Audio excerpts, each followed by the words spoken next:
Alright, back to some gory stuff. We all know human sacrifice was a thing, but some Maya rituals went beyond that and involved eating parts of the victims afterward. The practice shows up in carvings, pottery, and stories from Spanish colonials. In some ceremonies, parts of the body, even the limbs or organs, were cooked and eaten by priests or ruling elite. The idea is that by eating part of the person who had just been offered to the gods, you were absorbing their strength, their soul, or whatever powerful energy the ritual had brought forth.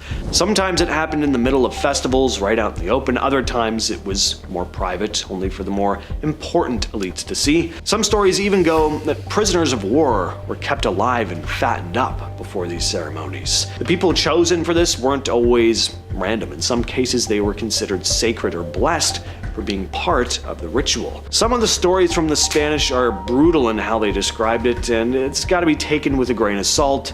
Not all of them are reliable, but the act of eating people itself, there's enough evidence to prove that actually happened. Archaeologists have found bones with burn marks, like butcher-style cuts and scraping that would have probably been, getting all that juicy meat off the bone.